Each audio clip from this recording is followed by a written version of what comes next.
Plus, you do have an immunity. You develop immunity over a period of time, and I hear we're close to 15%. I'm hearing that, and that is terrific. That's a very powerful vaccine in itself. Everyone for the first 100 days of my administration to wear a mask. You were among the targets of a woman who was, in effect, a Chinese spy, right? The problem here, Jimmy, is that at the same time this story was being leaked out is the time that I was working on impeachment on the House Intelligence and Judiciary.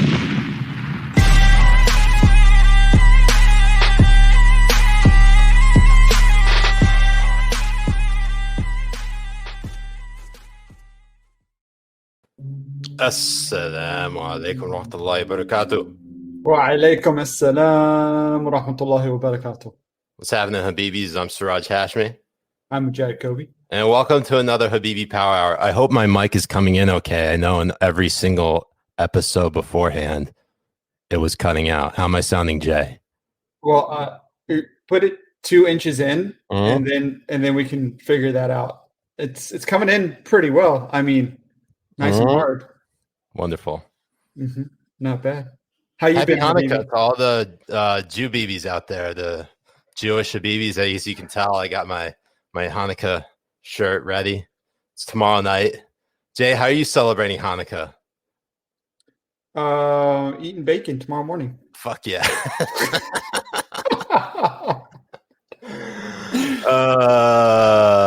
Welcome. Do you have a good week so far? Yeah, not too bad. We were playing zombies late into the night last night. That was actually a lot of fun. It's like three in the morning or something. Yeah. As long as I've gone with another man. Oh, but you also introduced me to a really dope anime. Was it Attack on Titan or Attack of the Titans? No, Attack on Titan. Attack on Titan. That's a very dope anime. I haven't watched any anime in a very long time, and that was really good. But obviously, I want to thank Jay. Yesterday, I was feeling pretty down in the dumps. I don't know what happened. Just so burnt out, and like when you get burnt out, or at least for me, when I get burnt out, I get I feel really useless. And so I just had a boatload of time. I didn't know what to do. So appreciate you being there for me. Before we get into this episode tonight, we got a very special guest, and you may know him from basically, well, he's not a shit poster. He's not like me and Jay. He actually does journalism. He's an actual field reporter. He's an actual field reporter. You know him. He and I used to work together at the Examiner, and now he is a senior writer at townhall.com. Want to welcome a newest Habibi to the Habibi Power Hour, the Habibi of the hour, Julio Rosas. Julio, what's good, my Mexican Habibi? Well, yours and Jay's mom. That's two things that are good. Yeah. You're lucky we didn't behead you before this. That comes after. That usually comes during the show. Okay, well, I mean, you have to get past my K-bar, but well, anything. It's hilarious that the Marines have big knives when we all know who has the biggest knife. What is that, Jay? What? No, what was it? I'm not compensating or anything.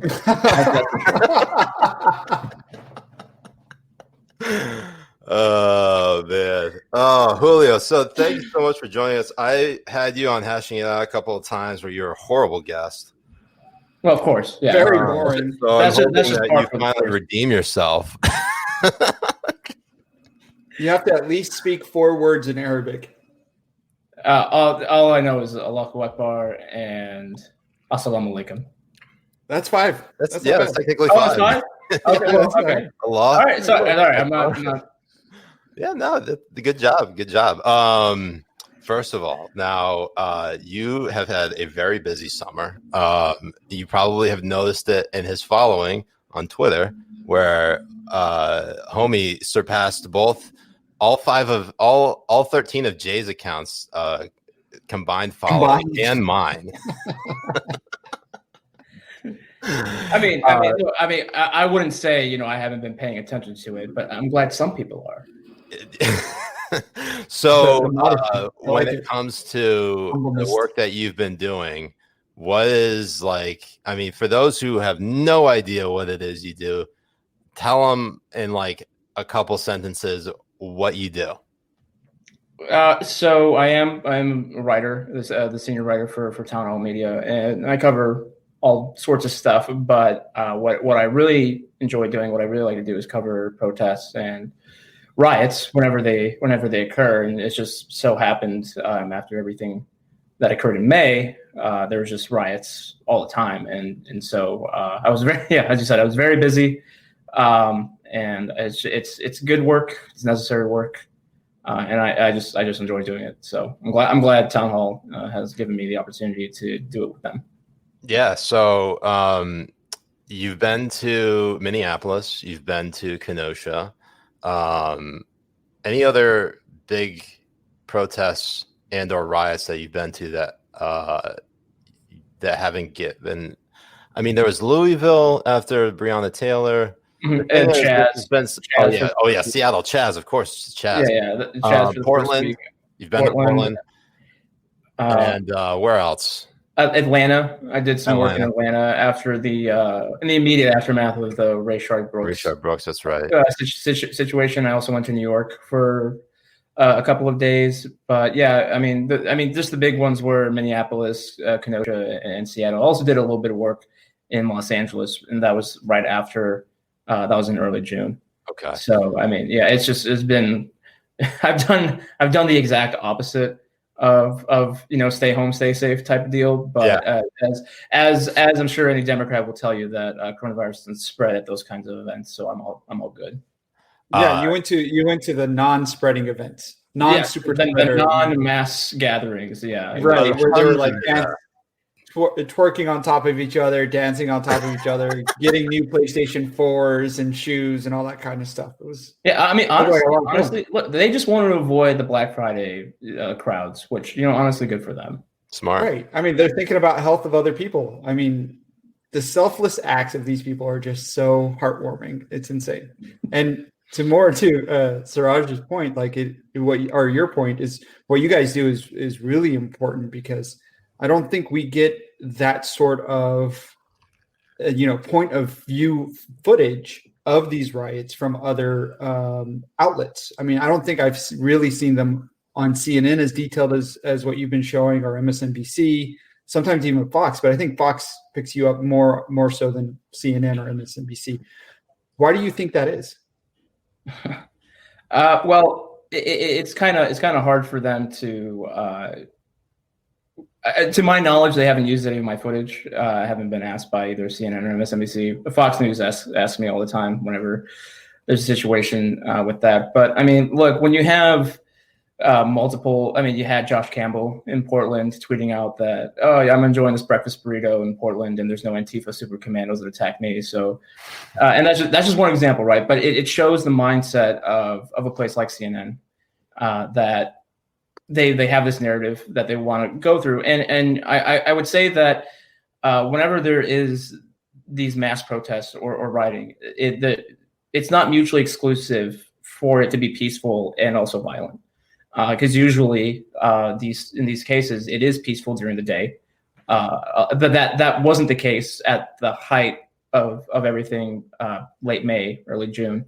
But then things definitely become out of control at night. And so what we often see is just that it is too dangerous, or they view it as too dangerous to not continue to cover it. And I'm not saying this is everybody. There's some great work at the mainstream media outlets. But often you see it's either people like BG on Scene, who's independent, Drew Hernandez, who's also independent, and then you got the people at the Daily Caller who stay out during the day and then also at night so it is hard work when you're in the thick of it, and when we were working at the tempo that we were in during the summer, it was literally every other week or every other 2 weeks where something was going on. And so to kind of go back to your question, I think it's just that they have this narrative they had a narrative in mind and that they wanted to push, which was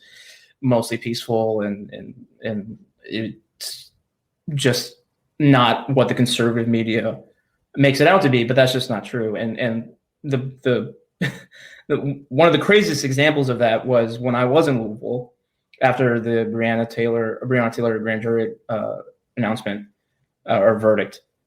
That they were rioting during the day a little bit, but then also at night. And then I was in the crowd when the 2 officers got shot. We were right there. So obviously that's not a very mostly peaceful gathering, but Reuters, they tweeted out that 2 cops were shot after a mostly peaceful gathering. And it's just like, are you serious? This has been going on for hours. And to top it off, we have 2 officers who were shot, and you still want to push this narrative that it was a mostly peaceful crowd, which it wasn't. So it's just, I don't know why they want to do that. Maybe it's just because Trump is against them. So naturally they have that inflection to be for it to a certain extent. I don't know. It's just, but that's just that's the mindset that they're in. And so, and that's fine, because then people like myself and Shelby Telcott and Jorge Ventura, we're more than willing to pick up the slack for where the mainstream media doesn't want to put forward for that. I'm curious, Julio, because I've seen some people, I think critics of your particular brand or style of journalism is that you sort of like go out and almost seek this sort of stuff as like a thrill, or like you go out of your way to try to find trouble.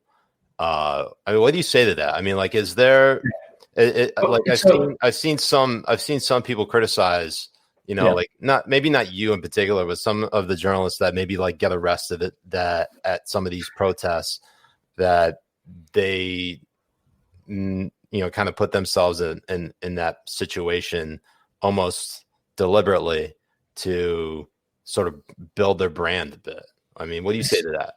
So, I mean, I'm not going to lie. I mean, as we talked about with my following, so it you know, my work has gotten a lot more attention as I go out to these things. But I mean, look, what I will say is, well, often the people who make those types of criticisms, they are the type of journalists, or maybe not even journalism, but they sit at home and don't do the work that we do.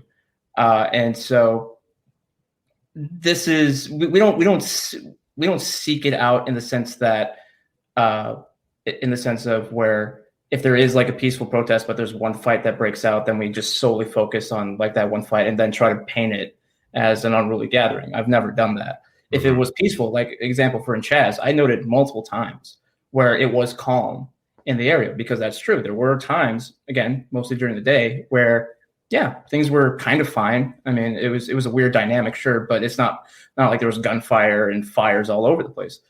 But then you then also document when things do get out of control. And especially when you go to all these different things, you kind of know when things will be. And so we just report what we see. We don't create situations. We don't, try to provoke a reaction out of it. I actually personally don't like that type of journalism of trying to get in people's faces and try to ask them like, why are they here, or why are they doing this? Because I think then you are kind of polluting the natural way of things would turn out if you weren't there. So I like to just simply be there and record what's happening. And it doesn't take, so it doesn't take much for these types of situations where you have these protests to turn into riots, because there's just people who are willing to take advantage of outrage or a power vacuum that's created to do what they want. So, I can see where they're coming from, where they would have skepticism that we're trying to create these situations to better ourselves. But what I'll tell you is that it is very hard to see the suffering of people who had nothing to do with whatever sparked the city's riot. But it's important to document that, because you're showing the aftermath of it, because oftentimes you have people that are trying to dismiss it, again, saying that it was mostly peaceful, or it wasn't really part of our, their thing or our movement or that particular march, when in fact there's evidence to show that it was. I will concede that it is a bit of an adrenaline rush. I mean, I can only imagine. I mean, even firing off, I'm sure for Jay and I firing off a shit post, knowing that it's going to get possibly one of us banned is an adrenaline rush in and of itself. I can imagine capturing like video, say, for example, of someone getting shot and uploading that onto Twitter. You're probably thinking, holy shit, how is this going to end up? Like this could, right. I'm sure. I mean, like, obviously it's very difficult to not think of every single circumstance that could possibly go through your mind of what may happen. Like this shit might get me on Fox, or it might get me on CNN or MSNBC, or even one of the network news outlets. Like that's the kind of like, I mean, I don't think every journalist thinks that way. I think if there's a big enough story, there's like, holy shit, this could really blow up. Right. And what I will say is that even if, because I've been covering protests for years, and I was willing to go to each and every one of them without having a care of whether or not I was going to be on Fox News or my video was going to be on Fox. Yeah. Just because I personally like to do it. And I mean, when I went to Minneapolis, I had no intention of appearing on Laura Ingham's show, because she was the first show that I appeared on in Minneapolis. And but when they reached out to me, obviously I didn't say no, because that is an opportunity to, again, just to tell people what was happening, especially in a hectic and chaotic situation like that. So it's, I don't want to sound arrogant, or I don't want to sound no. It sounds so like my ego self-inflated, but it's people need to know what's happening, right? When the basic tenets of society just completely goes away, and I just think that people deserve to know what's actually happening as opposed to MSN spin.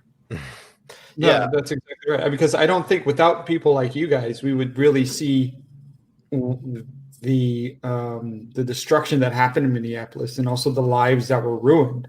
I mean, how long ago was it that you went back to Minneapolis after? Yeah, so I did. I'm currently working on a personal project, and so part of that was to go to Minneapolis in the same area of the 3rd precinct back in early September. And yeah, Jay, you and I talked about this when we were having lunch. Not social. It's not wearing masks. You both are. Yeah, I know. Yeah, I know. Yeah. We were sneezing on each other, and when he was saying the Shahada, converting into Islam, he wouldn't stop spitting in my eye. So I kind of missed that part. I don't remember that, but anyway. But there were some areas, or there was a lot of the areas that had been hit hard around Lake Street. That was kind of like the main drag. It looked as if the riots had occurred 3 weeks ago, as opposed to 4 months ago or 5 months ago, however long that is. And so there's still a lot of rebuilding that needs to be done. There's some businesses have miraculously have been able to get back on their feet and kind of continue along, but others just had to just completely scrap it, because not only did they had to be concerned about the riots, but also the coronavirus lockdowns and those effects. So I mean, it's just a double whammy, and so it's not just Minneapolis, but also all the other places that experienced mass unrest. So that's important, because when it just affects that many people, the suffering of that should be known to the rest of the country. I mean, I think that's a story.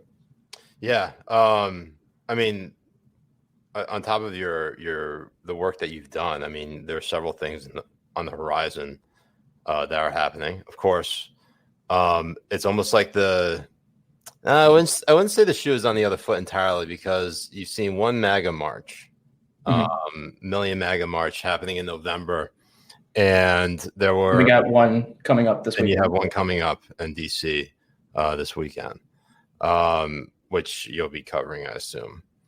I mean, if say, for example, I mean, the Electoral College convenes next Monday, December 14th, to formally select the next president of the United States. Assuming that results hold, nothing changes, there isn't like a massive plot twist that, changes or throws the election over towards Donald Trump. Do you think we'll see a reduction in leftist protests and riots? And if not, I mean, if the results do get thrown to the other side and Trump ends up actually pulling this off, how fucking crazy will it get? So if it stays the course with Biden, I do think. I mean, we've already seen kind of a reduction in riots specifically, protests too, though to a lesser extent in terms of that reduction. And what I'll say is that, for example, because now that they see Biden as the winner, the Democratic coalition that helped to elect him, now they're turning up the heat. Some of the more progressive and radical elements, because, for example, just in Los Angeles, the local BLM chapter there, along with other progressive DSA type activists, they've been protesting outside Mayor Eric Garcetti's house every day in the morning. And the reason for that is because they don't want Eric Garcetti to be chosen to be part of Biden's administration because of all of his failures. And don't get me wrong, the guy he's not a good mayor. And so they've been doing that specifically to call him out and to saying, hey, Biden, we helped elected you.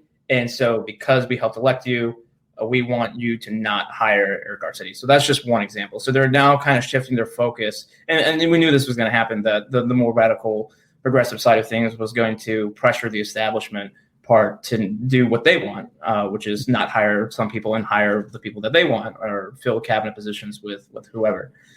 In terms of riots, so the last true riot that I was at the last MAGA march here in DC in December, and it wasn't because the Trump supporters were rioting. They had their peaceful march and gathering. It was actually peaceful, and then things got out of control again at night when the Black Lives Matter types and the Antifa, Black Bloc, anti-fascist groups then came out in force during the evening when the march was mostly over, and the Trump supporters were from out of town, so they're doing whatever any tourist would do, just seeing the sights, enjoying the parts of the city. And then that's when we saw the agitators go out and attack the Trump supporters, and then as a result of that going on for hours, that's when we then saw the Proud Boys, who were at Harry's, which is a bar in downtown DC, which is kind of a common gathering place for conservative types. That's where we then saw the Proud Boys come out, find that same group that was harassing the Trump supporters earlier, and just beat the hell out of them. Wait, and then hold on. So then, who was harassing who? The same Antifa group was harassing the regular Trump supporters, I guess you would say, and then the Proud Boys went out and found them, and then they got into fights. I see. And then that's when police finally came in to separate the two, and things were kind of done for the night. And in terms of that, was right by the White House too, wasn't it? It was close. It was about four blocks within that. Well, the Proud Boy Antifa fight, the Antifa versus regular Trump supporters, I guess you could say, like attacking them while they're eating dinner outside. Mm-hmm. That was right close to the Willard Hotel, which is right across the street. In the Hilton. They were throwing large fireworks at them. They're throwing I mean, it was crazy. So we'll see if that happens again Saturday. Maybe the police will have a greater presence out there. But what I can say is that monitoring the Antifa, BLM social media, they are much more. I think they were kind of caught off guard a little bit with the amount of numbers that showed up in town.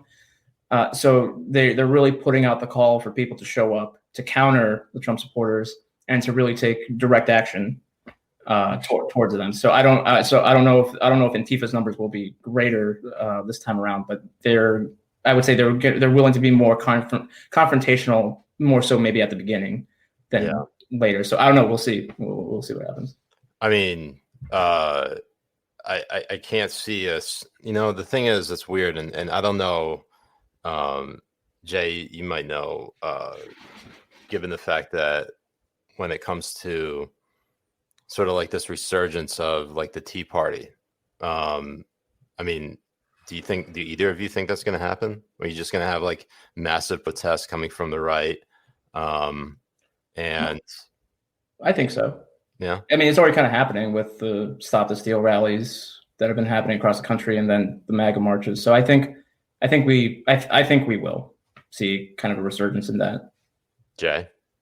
No, I think so too. I agree with Julio. And I think we're going to see a huge difference between the way the media is going to portray these protests, the same way they did the Tea Party protests. If you remember, the Tea Party protest was they're going to go kill all the black people that they see. They're saying the N-word everywhere. They're just, being horrible, all this kind of stuff, while they're completely quiet over Antifa and riots and the looting and all this kind of stuff to the left.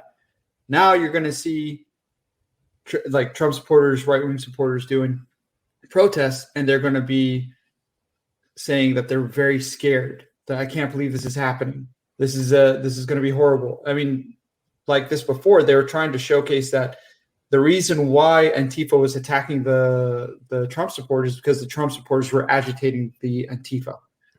Even though Antifa came in after the Trump supporters were already there. So 100%. What are we drinking tonight, Habibis? White Claw. I just got water. Oh, fuck you, Julio.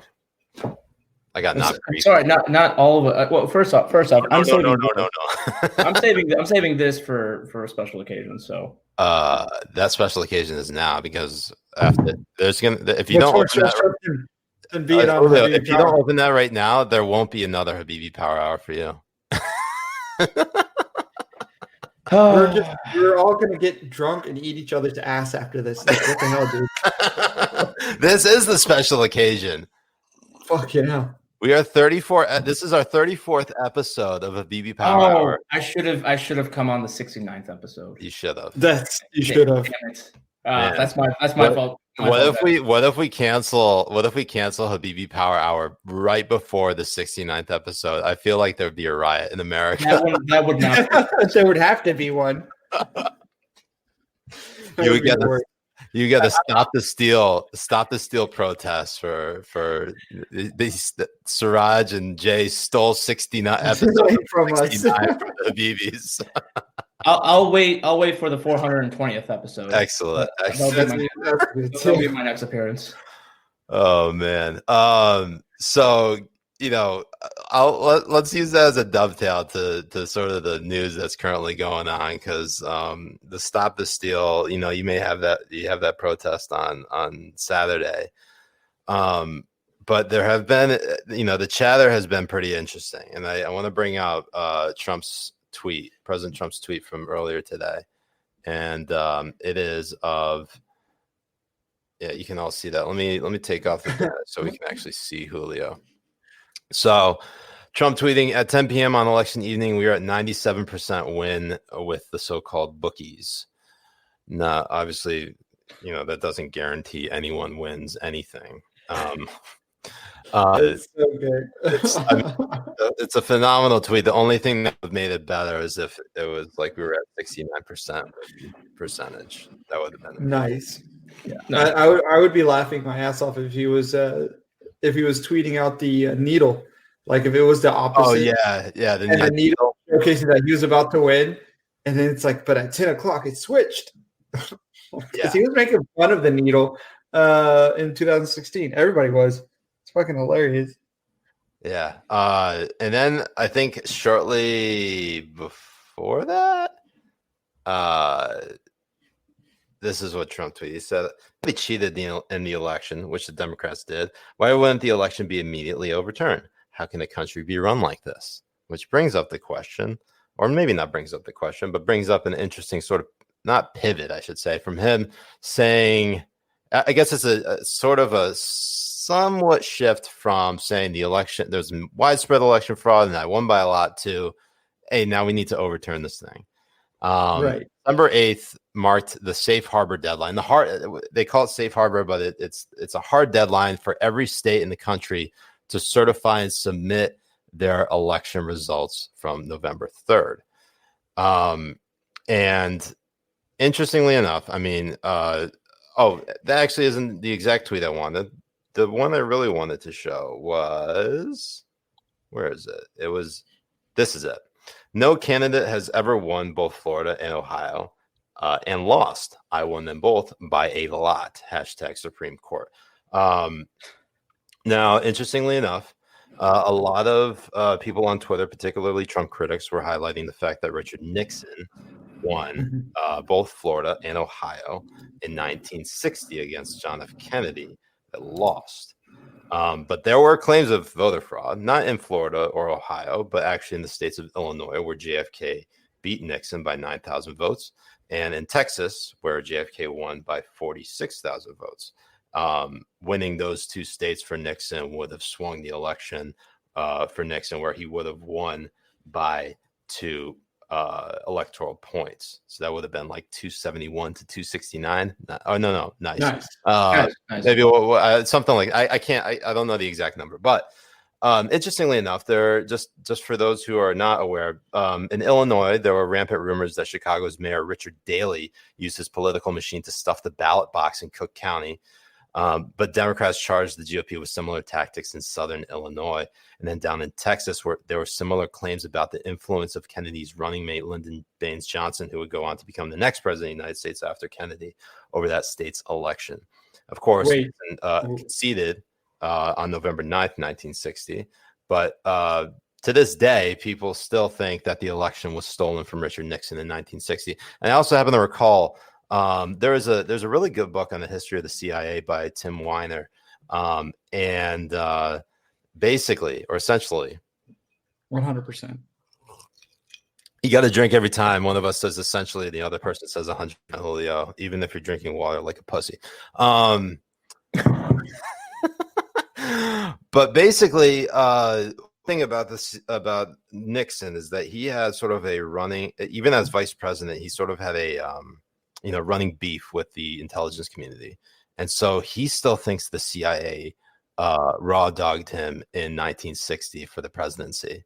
So when he finally became president in 1968, it was sort of like he's finally got his revenge, or he had redemption or some shit like that. But anyway, I find this to be all really interesting because when it comes to the presidential election, and these massive these allegations of massive voter fraud, it's not looking good for Trump at the moment. Jay? No, I don't think so. But just to get to your Nixon point, I think it's kind of funny that the CIA would help him lose just so they can get the guy into the presidency that they wanted to kill.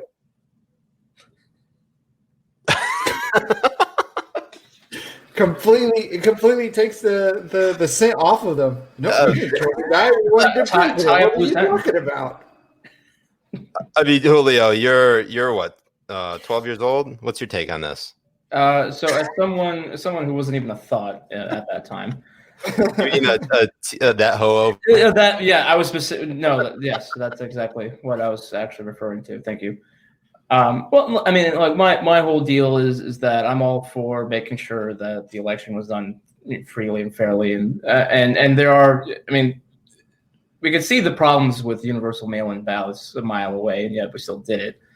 And again, my whole thing is just that if people were able to shop at big box stores and protests in large numbers, why couldn't they vote in person? And it was also funny too, because seeing when the Postal Service was kind of the big story for about a month, we saw these big protests, in-person protests all over the country to push for mail-in ballots, which is like, okay, well, if you can do one, why can't you do the other? Do the other. So I'm all for making sure that this is done. I think there might have been more irregularities than if there wasn't some of these new rules and exceptions that were made because of COVID. But I'll agree, it doesn't look good for Trump. So, I mean, do you have any reservations about how the vote was, I guess, certified? Do you think that? I mean, all right, I think all three of us would agree that voter fraud is real. It does exist. Yeah.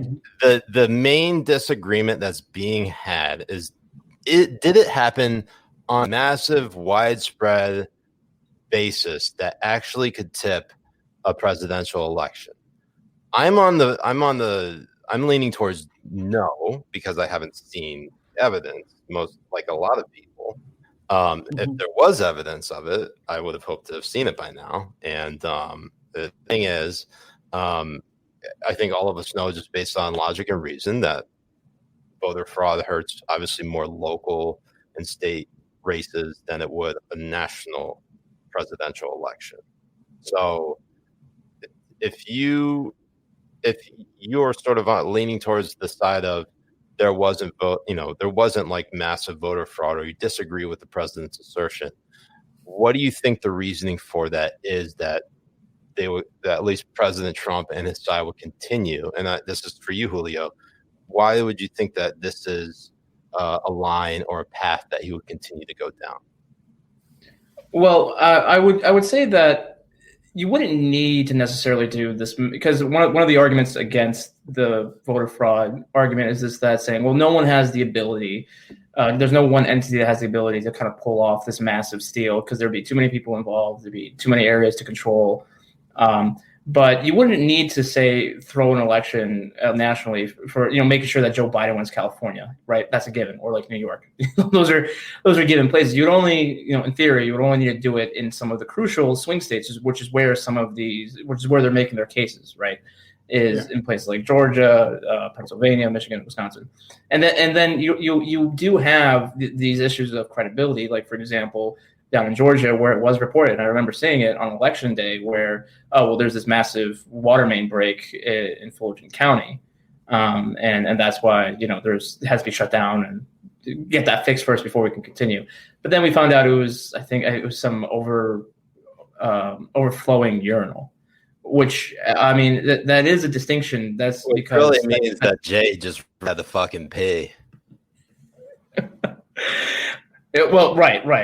As one needs to do every so often. Yeah, if anyone's wondering why my mic is so low, is because Nick said, "Yo, Siraj, lower your mic. You're 5'2", not 6'2". So for the rest of the episode, I'm keeping my mic down here to satisfy you fucks. Ooh. We always love the Habibis. Yeah. So I think there does need to be more concrete evidence to show that it was on the scale that they say it was, to be able to tip the election. Like as I said before, I'm all for investigating those irregularities, because we just can't continually have the massive segments of the voting population to not have faith in these types of elections. I mean, we already saw it happen and what it did when Trump first got into office, with people thinking that Russia changed votes and Russia did this massive thing, when that wasn't the case at all. And so now the shoe's kind of on the foot with this. And so I said this on Town Hall's podcast, is just that we can't continually have this massive deficit of trust, because it's just going to get worse and worse and worse as time goes on. So really, for the sake of the country, there really does need to be those types of investigations to see whether or not these votes that were certified and tallied correctly in these states. Because if people don't have faith in the trust in the voting system, then it's not gonna end well. Yeah, I mean, Jay, what are your thoughts on it? Do you think people will ever trust elections again? Well, no. I mean, and it's only going to go. They'll only trust it when their side wins. I mean, you saw that huge flip. That's essentially in 2000. 100% true. 100%. I mean, if you look, Julio, drink. Oh, no, that's right. If you look in 2016, there was a what's it called? A poll that was run that it was showcased like 90% of Republicans saw that the election was fair, and then like 40 or even less than 40% of the Democrats thought that it was fair. They thought it was stolen by Russia. Now you come here, fast forward to 2020, and that thing flips drastically. You have like 20% of Republicans saying that they think the election was right, and then you have 90% of Democrats thinking that the election was right. I mean, Republicans thinking that it was stolen. I don't think that there was that mass election fraud. I mean, there's irregularities for sure. Irregularities for sure. But if we keep on casting doubts on elections from both sides as we keep on going, to your point, the local ones are going to hurt more. I mean, you have them coming out and saying not to go vote for the Georgia Senate race because they said it's basically fraud. Yeah, or that's rigged. That's rigged. Why were you going to go vote? And this is just going to have Republicans lose the Senate for sure. If they keep on going through this narrative, I think I think he has the right to go and do what he's doing, exhaust all the right avenues he can go through, even including through the law, because we know for a fact if this was reversed, the Democrats would be doing the same thing. They'll be trying to see, and especially if it was by such close margins of the vote, they're going to try and see everything that they can do in order to overturn it and continue and keep the presidency. But I think it's over. Yeah, I think China helped Biden and stole the election for the Democrats. Wait, what?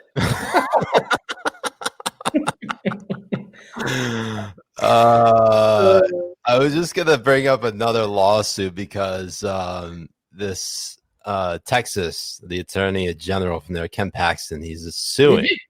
Huh? Yeah. What's that for? You said Texas. I don't know. Isn't that what? I'm pretty sure that's what you do when you say Texas. Yeah. Is that what Texans? That's what a Texan sounds like. Can a Texan Habibi confirm or deny this? Because I feel like Julio's full of shit. Well, yes, obviously, but not. I mean, but also, Julio, you're not. You're Tex-Mex, if anything. No, I'm not Tex-Mex. I look, honestly, I wish I was from Texas because I'm originally from Illinois.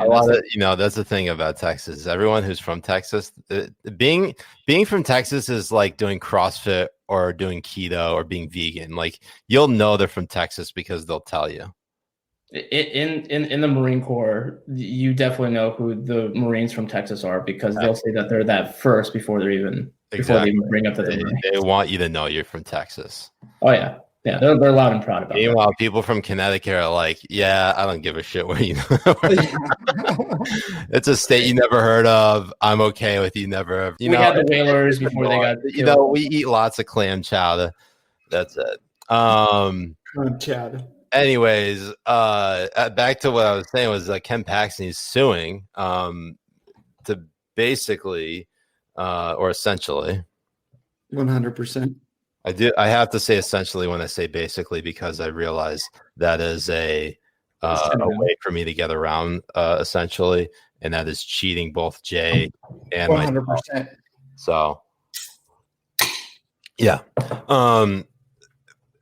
if you guys are they're trying to intervene on a personal capacity to help Trump basically overturn the results in the election. 17 other states have actually joined in on that lawsuit. And it's, they had to ask permission from the Supreme Court in order to sue. So it's Texas suing Georgia, Michigan, Pennsylvania, and Wisconsin, all of which Biden won their voting processes. But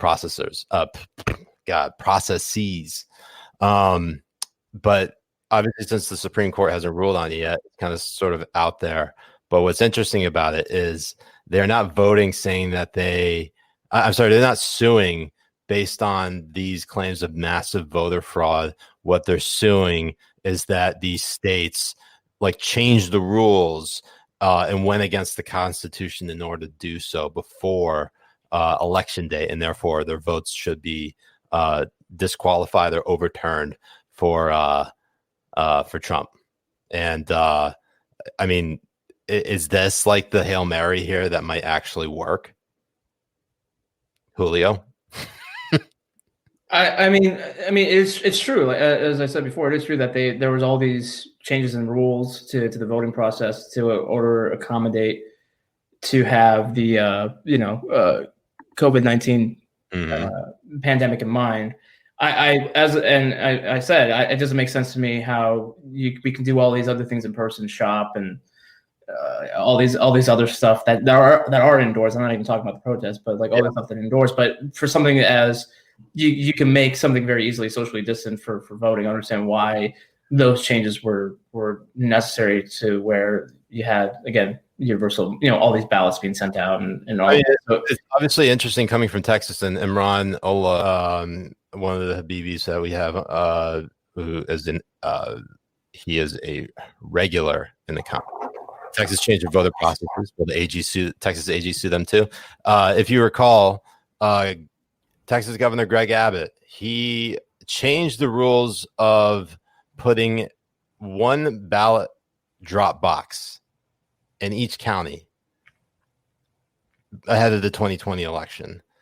And I happen to recall that hasn't really been centered. Of course, since it looks like Biden will win the election, I haven't seen many people try to say, hey, that's voter suppression in the days since the election, because ultimately, if you only have one ballot drop box per county in Texas, which is a huge fucking state, you can imagine that probably is going to be it's going to impinge on some people's schedules or intent to try to vote. Is it not, Jay?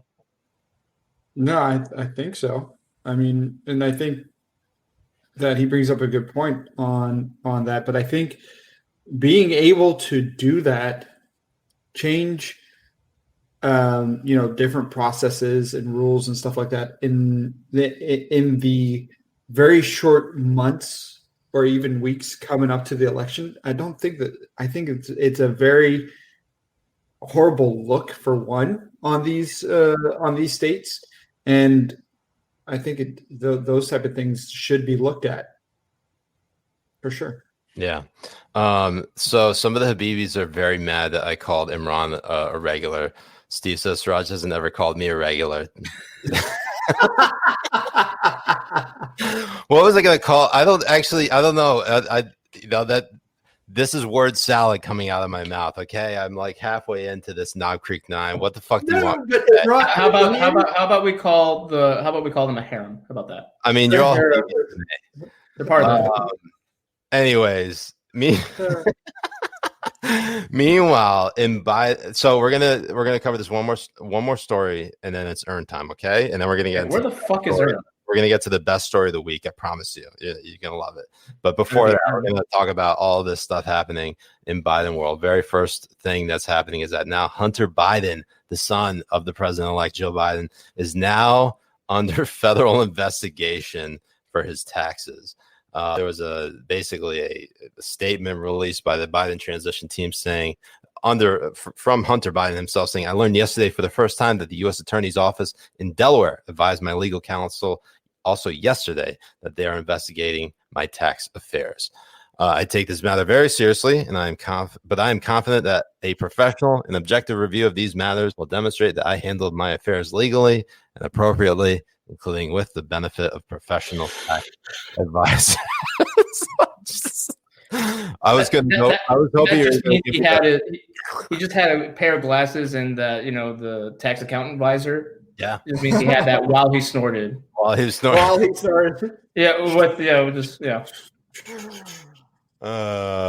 I mean, exactly the way he did it. This is such a new story that I don't even know how to react to it because, of course, it makes it. Why did this not happen sooner? Maybe you could probably chalk that up to the fact that this is, it was a presidential election, and but at the same time, this is relating to his taxes, not like, I don't know if this has anything to do with his laptop or his business ties to Burisma and his father's involvement in sort of handling business, especially when he was vice president. But is it going to be the case where now it's going to be the Biden family who are going to be investigated, like the Trump family was being investigated for the next 4 years? Yes, and they should be.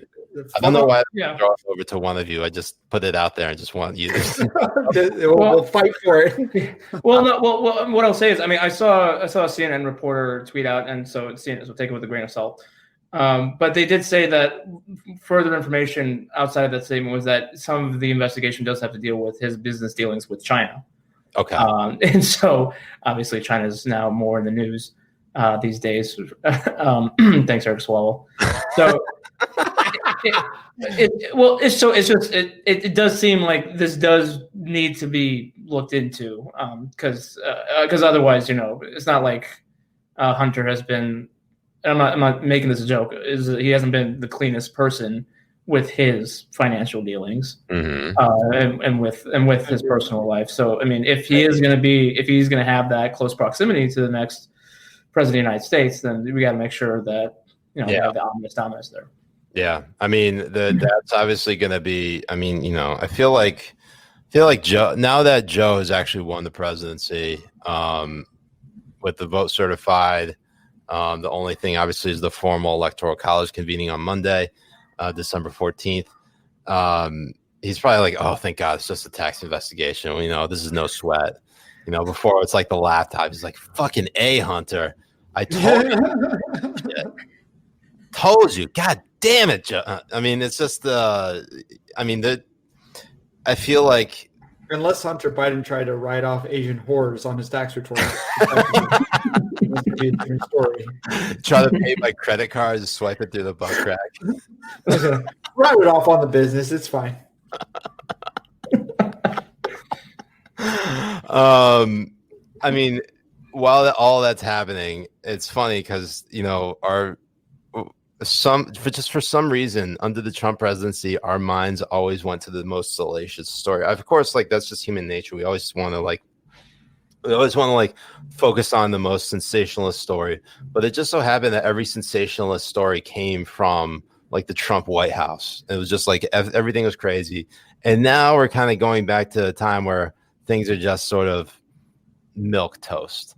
And like the most controversial thing that is coming out of the Biden transition team, at least this week, is that he wants to implement a mask mandate in his first 100 days in office. And I mean, Jay, you seem to have some thoughts on that. Well, I mean, the one thing is like when that CNN reporter was tweeting about this is why are they trying to share Russia disinformation? Because I heard that if you're trying to report on Hunter Biden, that means you're part of a Russia disinformation rig, and that's the reason why the New York Post got taken down. It's just funny that these things are coming out now, and it's not really sounding like it was a Russian disinformation. And also, and I forgot to mention this because I was really pissed off about this, like just sort of news coming out after the election. You have Nancy Pelosi sort of admitting that she's going to accept the $908 billion COVID relief bill as opposed to the $1.8 trillion offer that the Trump White House was going to give them, House Democrats, because Biden won the election and a vaccine is on the way, in which you start to think she only did this because of politics. It would have given Trump a win right before the election. I'm just telling you. She's admitting that she decided to have Americans go hungry. People. Right. I mean, with the whole Jenny's ice cream thing, at the beginning of this whole pandemic, I did go out and get some Jenny's ice cream because I wanted to see what the whole hubbub blew about. And I will say, Jenny's ice cream is very good. Comment from Nate Beebe: if the media sucks on Biden any harder, they risk turning him inside out.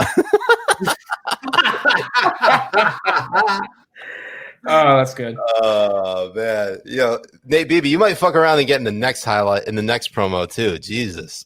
What you're saying, Julio? Well, no. So the Jenny's ice cream was very good, but I just don't know if it's good enough to withhold stimulus checks to American workers. Yeah. And so it's great that she's finally admitting it. I guess points for her, but I mean, it's something that we knew all along. Yeah. And then the other aspect was just that it wasn't what the HEROES Act and the stuff that was coming out of the House. It wasn't a clean COVID relief bill.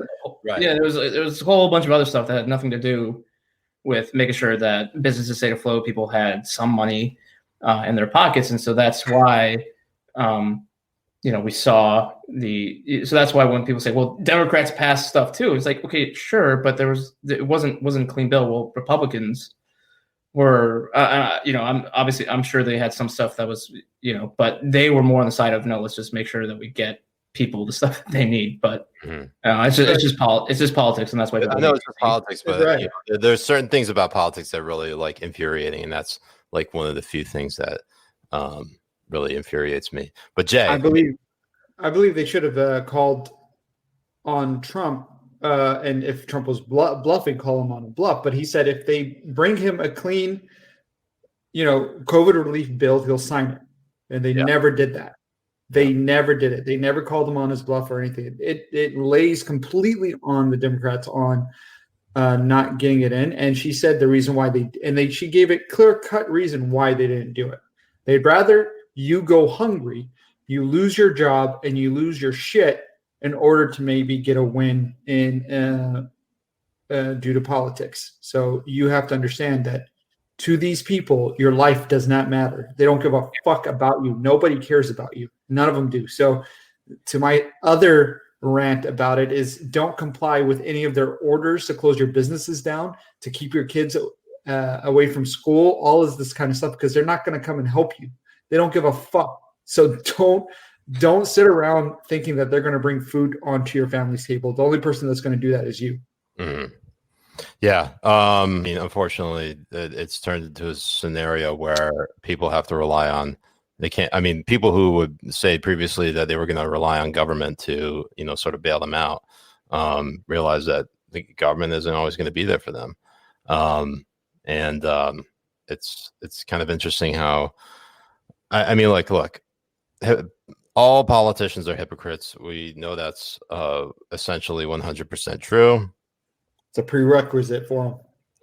Yeah, basically. Every time there's something that happens in politics, you just have to look at how their response changes based on who's in power. But what is interesting, and this has a lot to do with Biden's transition team, is that, and maybe Julio, since you are a Marine, if I call you a soldier, you're probably going to, get off. Well, if you call me a soldier, this interview's done. Yeah. If I call you a soldier. Or it's even worse if you spell out Marine with a lowercase m. So Julio, who is part of the Marine lowercase reserve, you could probably shed a little bit more light on this. So Joe Biden, President-elect Biden, has selected retired General Lloyd Austin to be the next Secretary of Defense. He would be the first Black person to lead the Department of Defense. But he's caused quite an uproar because there have been a lot of leftist publications that have said that that Austin is not eligible to serve as Secretary of Defense under current federal law, because Austin only left the Army in 2016, and current federal law requires anyone who served in the military to be out of uniform for at least 7 years before they can be eligible to run the Pentagon as Secretary of Defense. Of course, Congress issued waivers to that twice, confirming George Marshall in 1950 and your patron saint of chaos, James Mattis, in 2017, aka Mad Dog, who actually turned out to be a huge lib. Yeah, I know. I don't want to talk about it. So Biden's asking Congress to waive this restriction on Austin. And Julio, I want to get your take, not on Mattis, but on this particular issue on Lloyd Austin. Do you think Congress should provide that waiver, or do you think we should go back to a time where only sometimes people waived it instead of all the time? Well, I think it's kind of interesting because now you have some Democrats who are kind of flip-flopping. I will give some credit. Some of them have said I was against the waiver for Mattis, and I'm going to be against the waiver for General Austin. So credit to them. But others have done a 180 and said, well, no, it's actually fine. And I forgot who it was, but I did see someone. I think it was Manu, CNN, who reported that someone who voted against the waiver for Mattis, but said that they will do the waiver for Austin. And part of the reason he said is because, well, Austin is Black. And that's just kind of the unfortunate climate. They said they will waive it because Austin is Black. That was part of the reason. If I read that tweet correctly. So it's just unfortunate that there's more. It seems to be more of a emphasis on the person's, checking a box in terms of diversity. And it's not just Austin; it's the other Biden cabinet picks, as opposed to their credentials. Now, obviously, General Austin does have a really long career in the Army. But so I guess to answer your question, I think, maybe it should be more on a case-by-case basis and not maybe so much in a row. Mm-hmm. But also the fact that some of the not only is that waiver kind of an issue, a sticking point for progressives, but also just because he did, as soon as he left the Army, he went to Raytheon, I believe. Which because, and that brings me to a different point. And before I do that, I want to just read this comment by Billy Finn. Thank you, Billy. It says, America by Toby Keith was written about Julio. Thank you, everything you did this summer, man. I used your documentation in many arguments. So, as long as those arguments were used to own the libs, that's fine with me. A nice backhanded compliment right there, calling you soldier, but also thanking you for your service, not in the middle. Well, look, I will say that, I mean, I haven't, deployed or anything. So, I haven't done anything worth thank you for your service in that regard. But anyway, no, he wasn't actually thanking you for your service. I was just sort of, making that argument for him. I just want to highlight this, the fact though that when it comes to a lot of Biden's choices for his cabinet and for his administration, everyone and I was talking about this with Noam, aka Neon Taster, on Hashing It Out this past week. And he brought up a very good point about how everyone's focusing on the fact that they're diversity picks, but what they're actually picking is the fact that they all have very deep embedded ties into Wall Street and K Street. So they're very deep in with the banking industry as well as lobbying.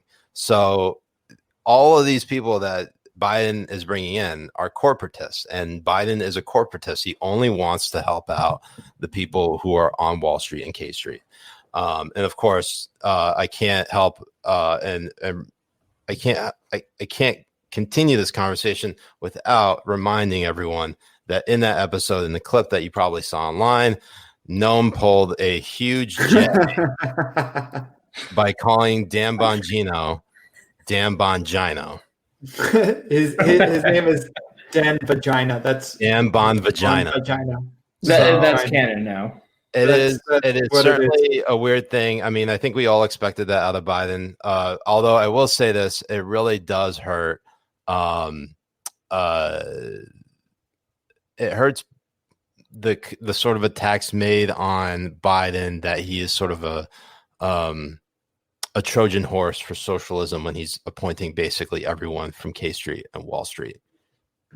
And the funny thing about this though is that not only is it a huge kick in the balls to the Bernie Bros, but to watch Bernie actually, show support for these things and become a complete 100%, essentially a complete fucking sellout is the best thing I could think of to happen with all of this stuff. Like, it really is. It's showing that their golden boy, their golden commie, old fucking 87-year-old boy is nothing but a piece of fucking garbage.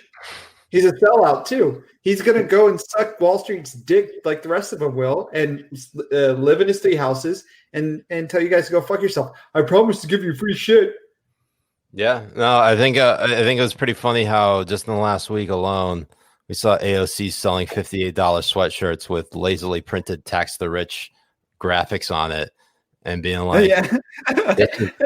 And my favorite thing is like people were trying to defend her and be like, what? I buy a $60 sweatshirt. Yeah, no, there's that. And the only thing that was like helping her argument is that it was made in America, but at the same time, when it came to fucking selling these shirts, you had to, for one, the amount of restrictions that were on it in terms of buying it. First of all, you had to be a citizen, a U.S. citizen, and or someone with a permanent residency, a green card. I mean, like for someone who's like, I'm gonna fight for everyone, including the undocumented, and be like, you know what? Fuck you, immigrants. You can't have my merch. It's too expensive for you anyway. Unfortunately, Julio, or a commie, you couldn't buy it. Tax the rich by selling them merch that only they can purchase. Yeah, that's how you're going to tax them. Yeah. I mean, it's just par for the course for AOC to just pivot to a YouTuber / Twitch streamer to sell over. Also, I feel like we haven't even explored, and I really want to explore this at some point in the future. But like, where is all that money going? All that's money that's coming from Jeff Bezos, the corporatist of Amazon, the head of Amazon that she was fighting over. Basically, she joined ranks of Amazon because Twitch is owned by Amazon, which is owned by Jeff Bezos, and she basically, or essentially, 100%. lobbied to try to get the HQ2 out of New York, which she was successful in. And it blows my mind. And now she's making all this money from Twitch because she was like the fastest ever streamer to make it to Twitch partner. People need to be tracking where this money is going. I'm serious. Like, this is stuff that, like, if she the only reason she is making this money is because of her official capacity as a U.S. Congresswoman, that's the only reason why. Which is essentially, she didn't. 100%. I mean, she didn't get the Twitter following she has. She didn't get any of that shit without that stuff. Yeah, none of it. So, and it's the same thing with Twitch. Yeah, Twitter, she didn't get that much following until she became in office, and it's the same thing, exactly the same thing with Twitch. But the thing is, nobody's going to give a shit. Look at what give a shit. All her buddies are going to fight for it. Yeah, exactly. Look what Ilhan Omar did. She started sucking this white guy's dick as her campaign pays him hundreds of thousands of dollars, $500,000 in the middle of a pandemic, car firm and shit like that. It's like, and then leftists are like, "Why are you trying to get up on her shit?" Jay, why are you so scared of strong women? All right, those are strong women, okay? Very, very strong. And plus, when you say women, it's women with a Y. I am very sorry, my Latinx friend. Yes. Latinx. All right. I don't get triggered by much, but that legitimately pisses me off. You and like the whole Latino community and Hispanic community as well. Don't forget, it's Latinx. Latinx. All right, earn time. Earn time. Go get earn. Also. All right. Does anyone have any questions? Oh wait, Jay, are you able to showcase? No, I can't. He still wasn't able to do it. But you can see the comments coming up, right? Here. Let me. No, it's fine. I will. No, let me. So Mickey asks, Julio, do you take it up the ass raw or do you take it with a little bit of lube? Mickey, I can answer this from experience. He takes it up raw. No, nobody said that. Mickey, you know. I know no one said that. No one can come up with a question like that on the fly except for you. Thanks, Imran. Imran was saying that me on Twitch killing zombies is sick as fuck. Thank you very much. I'm going to be streaming. You can watch me actually make I'm going to make an amputee Black Muslim trans person on Cyberpunk later on today. Okay. Actually, I could read it. Okay, so Brendan was it? Bean Dude 99. So MOS, yes. So in the IMA 0511, it's gonna be a POGAS. 0511 Marine Air Ground Task Force Planning Specialist, which to put it in very simple terms is large scale logistics. It's a very POG MOS, but it's also cool. It's not admin, it's not S1. But it's cool, but it is very much not infantry type. What's in the Riot Go bag? Water, hydrate or die. Mm-hmm. Battery chargers for my phone. K-bar knife because you got to be some level of protection. There's the king. Oh, there he is. There he There's is. the king. There he is. The man, the myth, the legend. Gas mask filters, all sorts of stuff.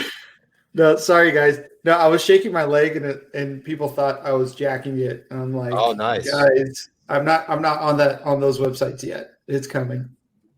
You know, I saw a weird alert on my phone from foxnews.com saying that Pornhub changed the rules, and I wanted to explore it here on the Power Hour. Jay, you know why Pornhub changed the rules? Well, as soon as you bring up porn, then you got to bring up the porn stash hat. Oh yeah, there we go. Habibis, make sure you go check out what's it called? Fucking Habibi Bros.us for some of your how you say porn stash. Habib. Oh yeah, the porn Habibi is like the porn stash BB. Yeah, that's a sick hat though. It's like it's very clean. Look at that. And it's stitched on. It even has my butt chin on it. Hell yeah.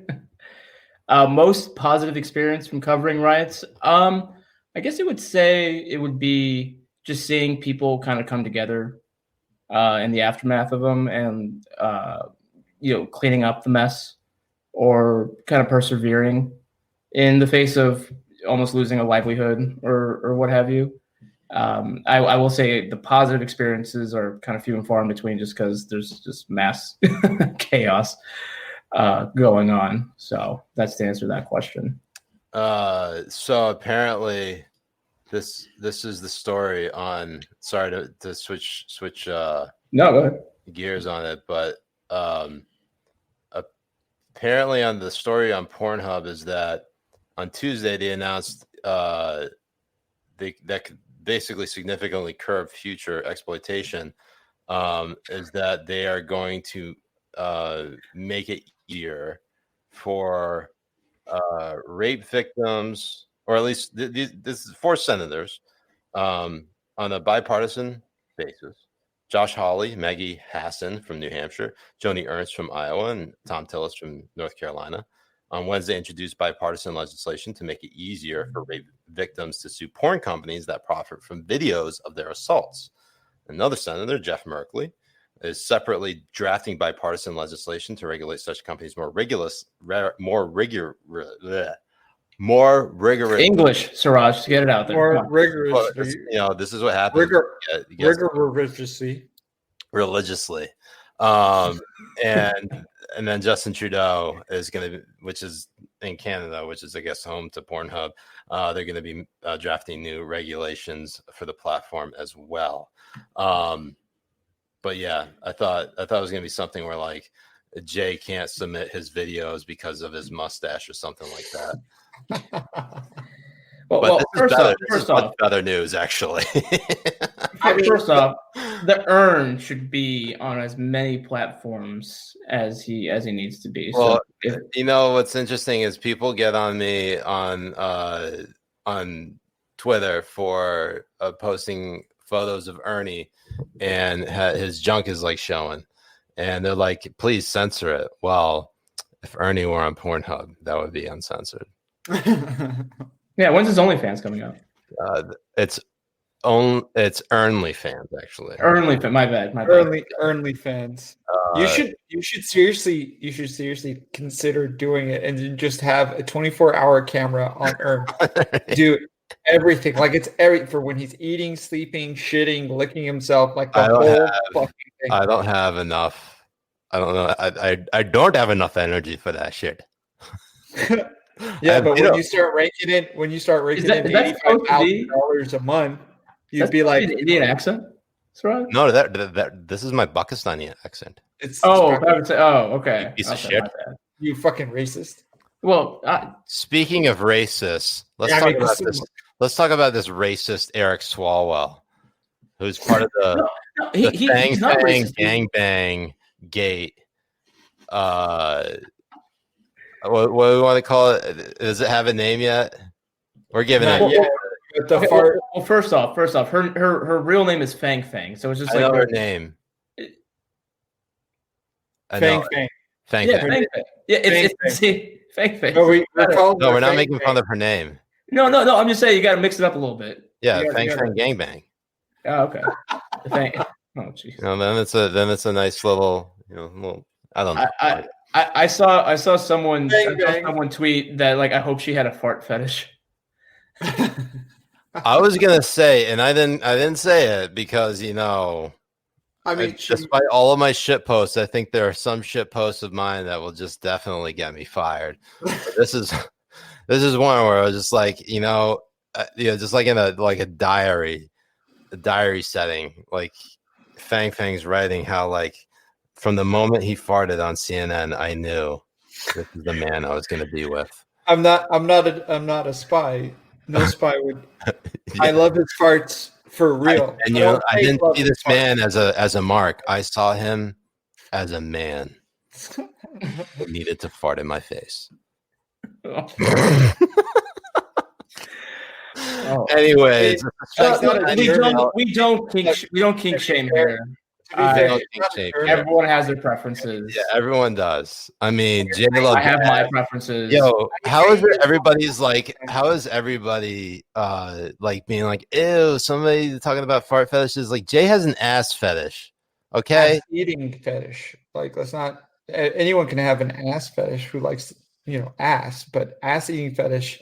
Look, there's men, and then there's men who eat ass. Jay, why are you wearing shades? And it's not shades. Julio, fuck. Oh, Julio. Fucking asshole. Okay. I don't look Mexican. I am. Yeah, you're the racist. What, you're saying all brown people look alike? Yes, we all look alike. Yeah, we kind of do. Yeah, we do. What do you mean we? You're not brown. Yeah. Oh yeah. You're the palest Pakistani that I know. I'm the whitest looking Pakistani, yet I'm still brown somehow. Shit. Well, look, Asians are considered white now, and so are Mediterranean. So and Somali. And after the election, so are Hispanics because a lot more Hispanics voted for Trump. So it just looks like there's just 3 white people being racist against Latinos, Pakistanis, and Lebanese people. Wow. Hold up. Where is this? We them boys? Kimmy says, I am white. Not even white. Faye says I'm just white. Kimmy says I'm white. That's white? That's white. White. That's white. White. Oh. Anyways, back to this Eric Swalwell story because this shit is insane.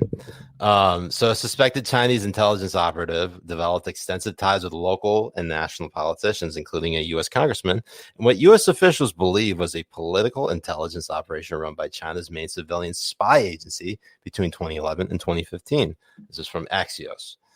One of those people happened to be California congressman and former presidential Democratic presidential candidate, Eric Swalwell, who we all know and love for farting live on camera on CNN.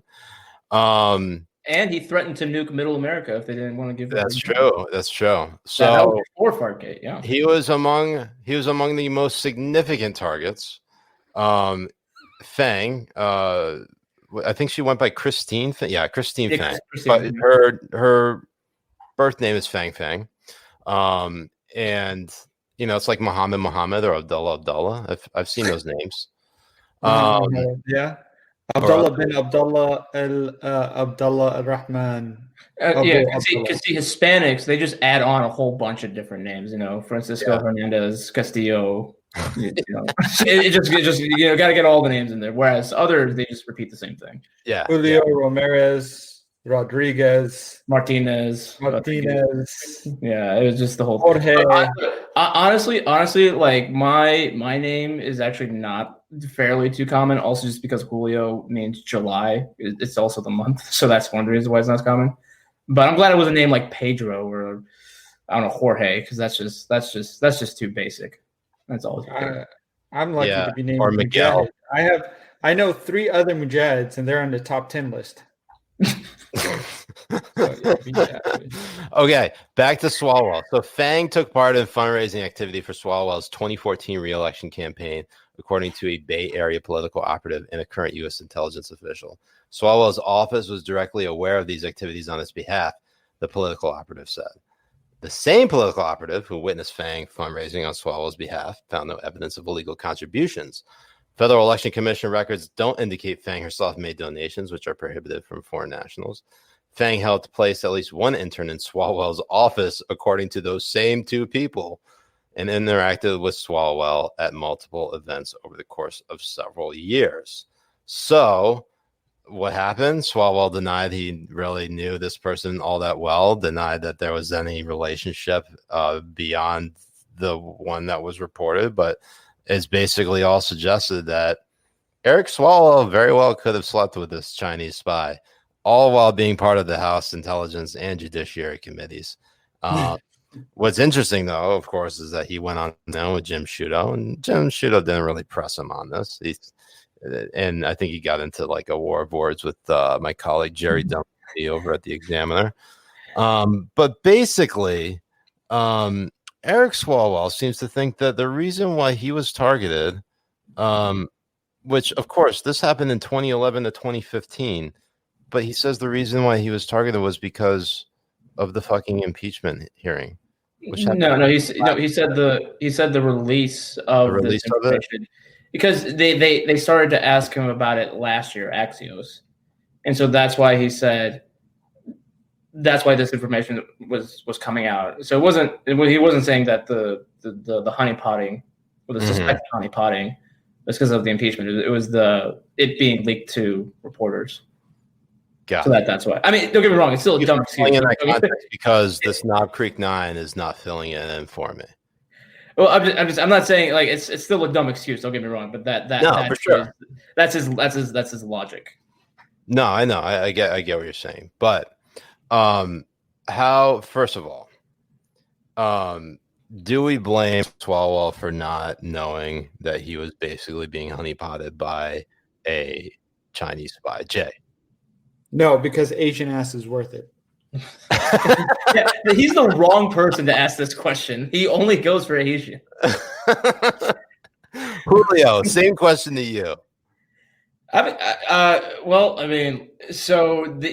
did say, so it is kind of interesting because he said that after he found out through the FBI that, hey, this person is a suspected Chinese spy, he did say that he cut off ties in 2015 and hasn't. But then the Daily Mail, actually someone who's actually pretty reliable, she found that his father, Swalwell's father and brother, are still friends with Fang on Facebook, and this year liked her profile picture. Gave it a Facebook like. Yeah. So it's just did he really cut off all ties, or is there some other thing more that he's not telling us? Also, he hasn't denied that there might have been some other stuff going on between him and her. I think what is that? What is that stuff? What did they 69? Nice. But so all that to say is you didn't answer my question. There's still questions that need to be answered when it comes to Swalwell's Fang gate. Nice. I know. You guys are gonna get me fired. Oh my god. Julio, you kind of do. You're kind of in a position where it doesn't really matter, right? Bro, this is gonna do so much for your career. It's not right? I mean, it'll hurt your career, no doubt, but it'll do a lot. Yeah, no, it's gonna get worse before it gets better. I know the spiel. I know the stick. Yeah. Okay. So are we? I mean, we'll see how it develops, but at the moment, when it comes to Eric Swalwell, should we congratulate him for getting that booty? Congratulations, Eric Swalwell. Congrats on the sex. Congrats on the Honestly, if he just posted that Lonely Island video. I just posted that. I would vote for him for president. I know, seriously. He just posted that. That'd be hilarious. You'd be one of the only ones because apparently no one wanted him to actually be president. I know. Let's go around. Some shit, Julio. I mean, come on. Moving on.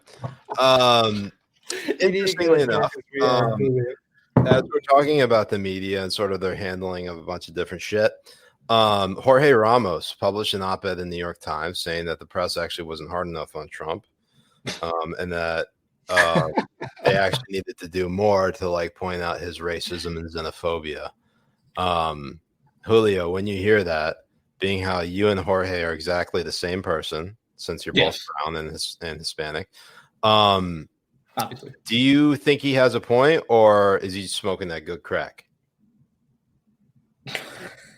Why? He smokes crack because he's Hispanic? Is that what you're saying, Siraj? No, actually, you're canceled. No. You're canceled now.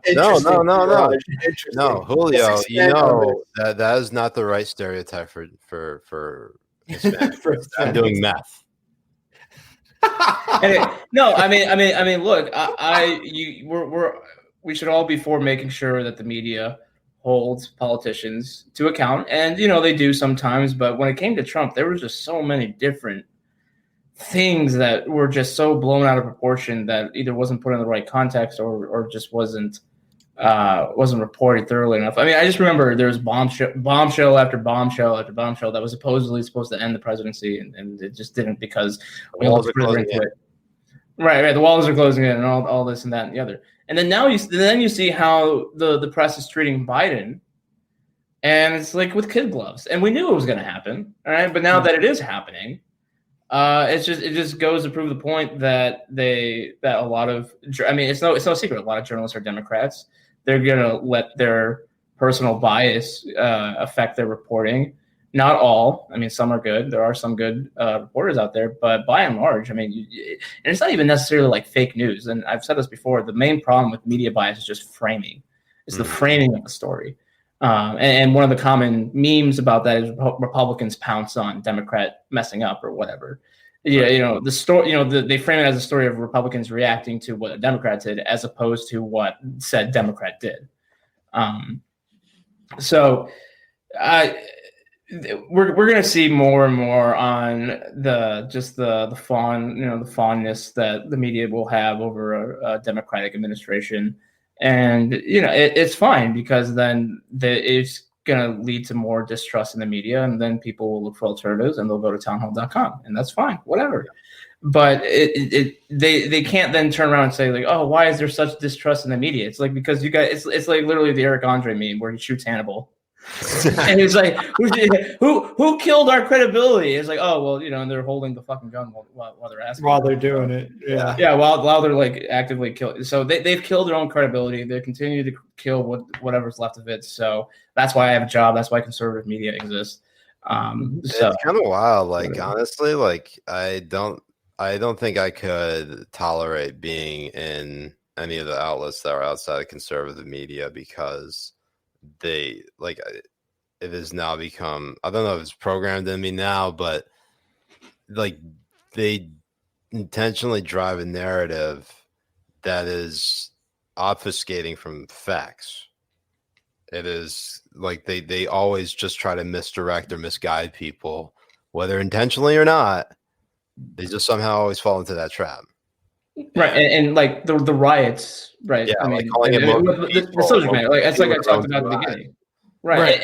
And for me, it was the most infuriating because like I was literally there. I was there, in the thick of it, in dangerous situations, and then I'm looking at because I saw, like for example, I saw Ali Velshi in Minneapolis. Mm-hmm. I saw him that night when he said, this is not generally an unruly protest, and the reason why I didn't hear what he was saying because I was too busy documenting this riot that was happening right there. And so to see him have the audacity to even say that while there's a burning building behind them, it's just like, are you kidding me? Are you serious? Like, am I high? Am I the one that's fucked up? And so, and then you saw it again in Kenosha with CNN saying fiery, but mostly peaceful. It was just like this whole small-ish town is on fire. And yet you want to say it's mostly peaceful. Are you? Yeah. So that's why for me, like that's why I have like a personal thing, especially when it comes to riots and protests and mass gatherings. It's just because like I've just been there, and so it's just whatever. Gretchen says if Jay is going to blur his background, he should at least plant questionable shit back there, like a sex doll or whatever. Then and then refuse to answer questions about it. Jay? What do you think is back there? I don't think you can see that little. It's not little. It's a pretty big butt plug right there. It's a beige butt plug. You mean your bed? No, not the bed. You don't see that fuzzy little like cylinder looking thing? It's about that big. Oh, fuzzy Dunlop? No, it's a fuzz. It's a butt plug right there. Oh, is Fuzzy here today? I don't know what Fuzzy is. No, he was on in the beginning saying hello. It's the urn. Look at it. It is. Here he is. Such a king. Jay, a question to you about this whole Jorge Ramos op-ed. Do you think the press should have gone harder at Trump? Do you think because Trump served a full term that the media failed in its job to cover him and be harder on him? Yeah, right. I mean, because the only way that people like Jorge would think that the media did their job is if they got him impeached or something. I don't know. Yeah, it's just really funny because they made mountains out of molehills in most of the cases, and then once it was ending, you had people like Caitlin over in CNN pat herself in the back, thinking that these people actually did something heroic against the administration. Yeah, and it's just fucking hilarious to me because nothing that these people were telling us was going to happen happened. There were I mean, it's so I don't know how to say this. They made Trump out to be something that like he was going to kill millions of people. So they already failed themselves. And because he didn't actually kill millions of people and they didn't report that he killed millions of people, people like Jorge Ramos are saying that they didn't do their jobs right. I don't understand because he wasn't that controversial as a president. I mean, sure, he lied a lot, like a fuck ton. Like he couldn't tell the truth to save his fucking life for sure. But I'm trying to understand where is he coming from? What fucking universe was he living on? Like to say this type of shit. I mean every news article about Trump was bad. Every what's it called? CNN report. Every time you saw fucking Joy Reid or Chris Hayes on MSNBC, fucking what's her name? Maddow was thinking that she got him with the 2005 tax return thing that was nothing. I mean, what the fuck is this guy talking about? Yeah. And then, I mean, fuck, it's just really, really, I don't know. Jorge should just quit because he's a fucking dumbass. I don't understand what the fuck they're putting up on. I mean, interestingly enough, I mean, Jorge was one of the few journalists in the beginning who, like, he was like one of the early resistance journalists on the campaign trail by getting himself kicked out of a Trump press conference. But interestingly enough, I mean, like, you know, you sort of look at this last year of Trump's presidency and how he handled COVID. There were some things that he got wrong, there were some things that he did that he definitely was hit too hard by the media. But there were definitely a lot of times where like the criticism was warranted. And I feel like if Trump like changed his attitude at all on COVID and didn't make himself to look out to be the victim and try to actually express a lot more compassion than he has, I think there's a strong case to make that he would have actually won the presidential election. Oh yeah. I would agree with that. Also just because there was more on the campaign side of things, there were some missteps on their end on not energizing the working class vote base that got him elected in the first place. But also definitely COVID is definitely a factor into that. His presidency. I don't think there's any mistake about that or any doubt about it because the things he could have done and didn't. And obviously hindsight's 2020. I think at the time we didn't really know the true nature of how COVID was going to wreck all of our lives in one way or another to varying different gradients. And this is just one of those things where, on things like when he was talking about like treatment, like he was basically throwing shit out there and people were like, what the fuck is he doing? Why is he saying all this shit about like bleach and UV light? And I do think there is some aspect of that criticism that definitely took it way too far, where, say for example, Trump talking about hydroxychloroquine, saying that he was on it and how that was dangerous in and of itself, when there were doctors saying that some patients were actually responding really well to hydroxychloroquine. It was almost like that was something that the media was sort of making up to say that the president has no idea what the fuck he's talking about. Like that was a little bit extreme, but at the same time, like you come up with there are stories where, like, I think NBC News reported that that some woman and her husband drank fish tank cleaner because it had like hydroxychloroquine in it. She killed her husband, and then later turned out that she was trying to kill her husband. It was just that level of like fucking batshit insanity that the media takes too far, and it goes like all the way to 11, and then you dial it back. You're like, oh, she actually tried to kill her fucking husband. Like, and the media tried to cover it for her. So like it's just fucking wild. But yeah, COVID wrecked them, and my thoughts on it is that the media always takes things to the extreme all the time, and it's almost always the case where, or not always the case, but it's virtually almost all the time that that the story is never as bad as it's portrayed. That being said, that's like a nice dovetail to our next story, and this is the sort of the culture war that's currently going on in the video game industry now. It is 23 minutes to midnight here on the East Coast. For those of you who are big gamers, there is a highly anticipated video game coming out on Thursday called Cyberpunk 2077, starring none other. Sorry, Thursday. I thought it was coming out today. Keanu Reeves. Whoa. Neo in the Matrix. We got a city to burn. I mean, have you seen how thick he looks in that? Man, he got juicy ass. I'd eat it. Almost as thick as Ern. Almost.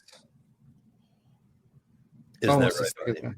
Anyways, the reason why I bring this up is because basically the trans community and gaming journos are alleging that the game is laced with transphobic elements that will lead to hate crimes against the trans community. And there was one article in particular that I was dunking on because it was taking things to stream. And look, I have no problem with a lot of things that happen. Oh no, hold on, Chris Kinder. Good night, all. Stay at it, Julio. Thank you, Chris. Appreciate it. Have a good night. Chris. Masalama. Masalama. There's one particular article from Comic Book Resources, and I'm just going to share this with you all so you guys can see it on my screen here.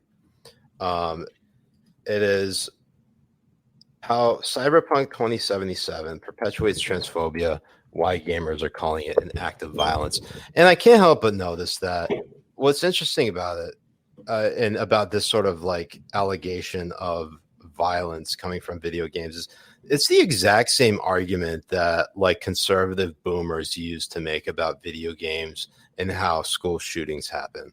Like Trump was making that argument in 2018 following the Parkland shooting, that video games were the reason why the shooter killed like 12.5 kids at Parkland or Marjorie Stoneman Douglas High School. Like this is the type of shit that makes you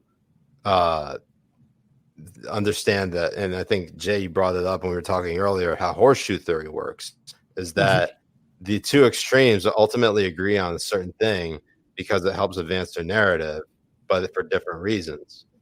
For conservatives, they instead of say blaming, a culture of violence, they'll point at video games as the reason why there's a culture of violence and why there's a school shooting, and not like for all the things that could have happened that led to a shooting.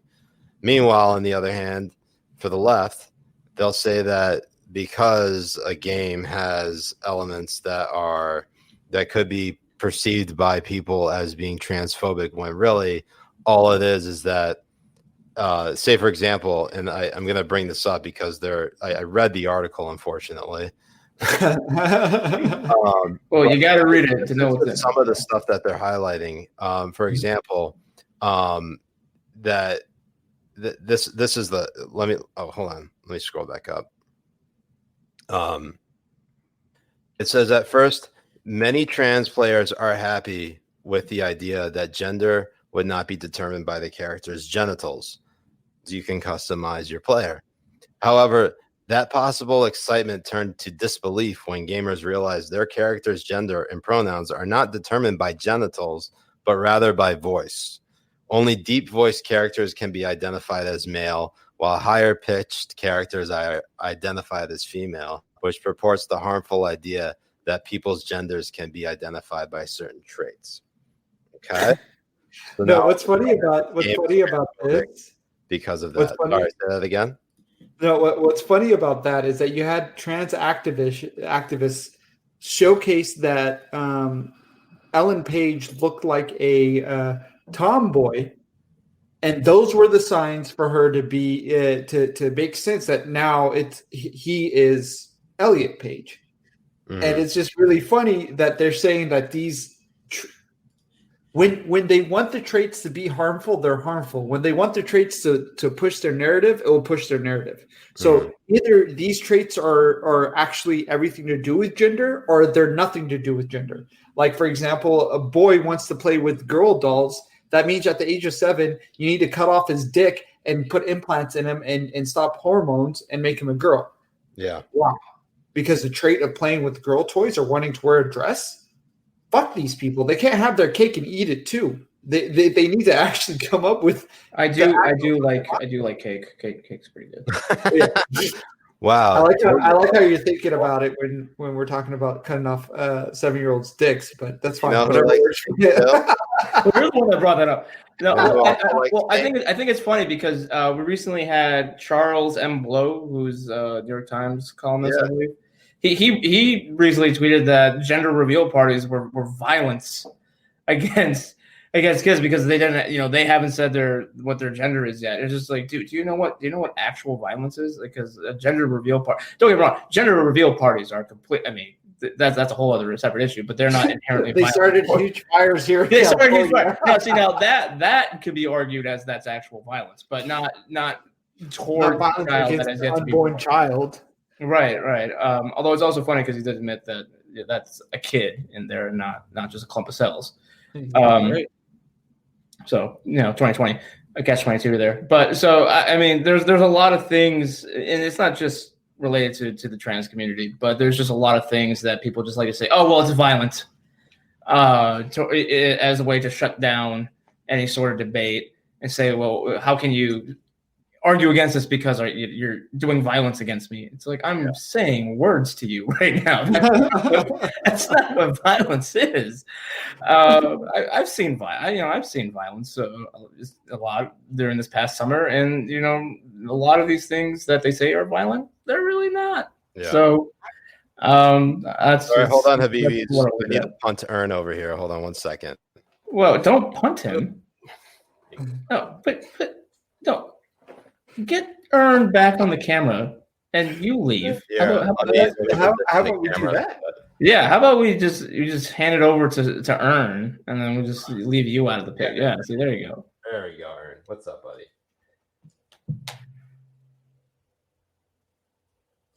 Yeah, wait, yeah, so Raj, you cut off Ern's did you cut off Ern's balls? That's pretty violent. That's violence right there. Yeah, it's violence, yeah. I guess it is violence. So, in turn, you're going to stare at my balls. Oh, yeah. For the rest of the show. Put it out there. probably wish I was wearing gray sweats, aren't you?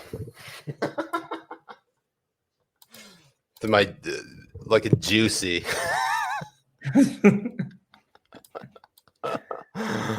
Oh man. Anyways, Ern was just getting way too hot on my lap. I think what we could do though is hold on. If you give me a second, I can position it so that Ernie is in view. Just give me one moment.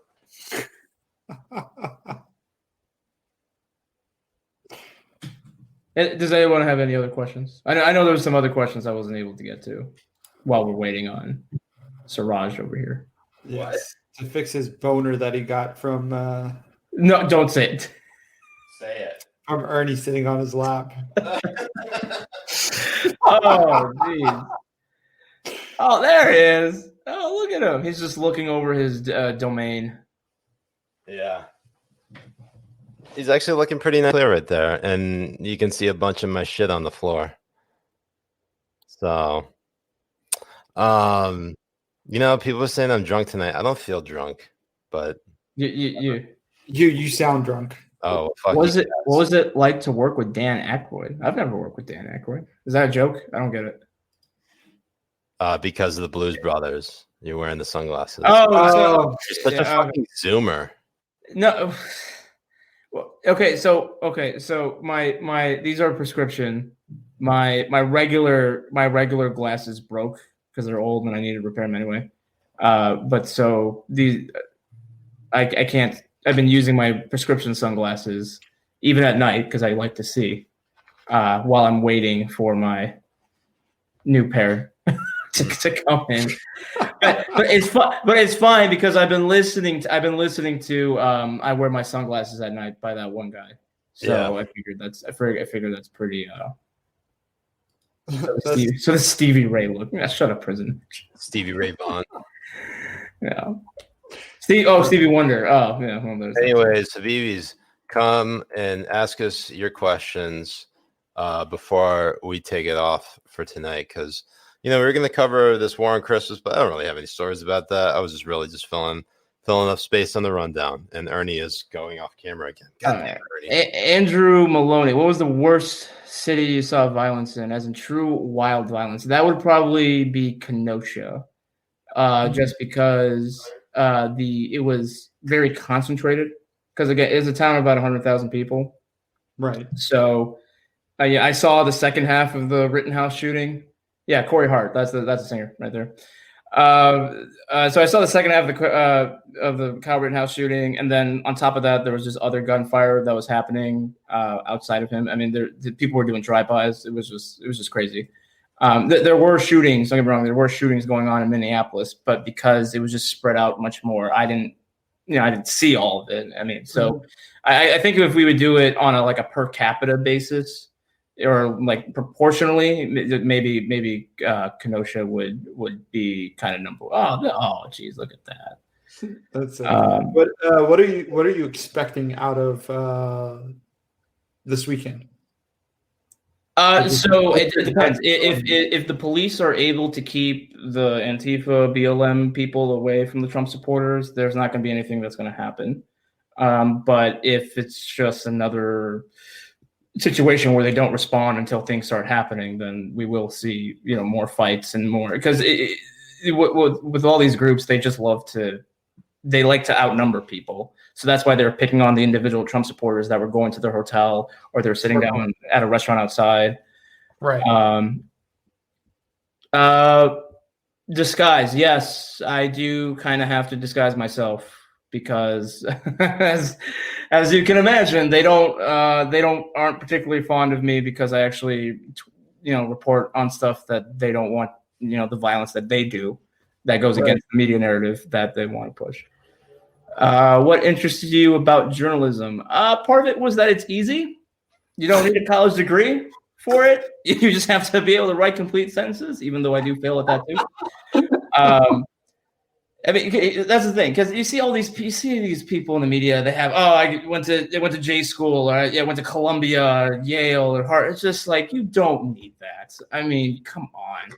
it's just that's just them, trying to get their pedigrees up because wait, you don't need to go to Yale to ask a person a question and then I know, right? Yeah, I know, right? And, what? Seriously? Oh my God, that's crazy. So, Julio, was this gunfire peaceful? It was mostly peaceful. It was mostly peaceful gunfire. Mostly peaceful gunfire. Julio, would you rather get busted divulging classified info to a Chinese honeypot or have your Russian P tape released to the public? It depends, Nick. If it was your mom, if it was your mom honeypotting me, then yes, I would want people to know that. Nate always comes up with great questions. That is actually a great question. Right. Siraj thick. Right. Yes, Siraj is thick. You need your back as well. Yells big gay. There are lots of questions regarding who starts it. Have you been able to tell if it's Proud Boy or Antifa types? So it depends, right?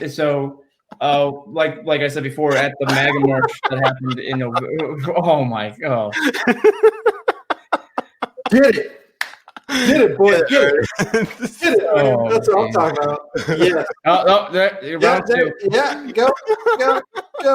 Go, Ernie. Go, Ernie. You know some sick fuck is watching that.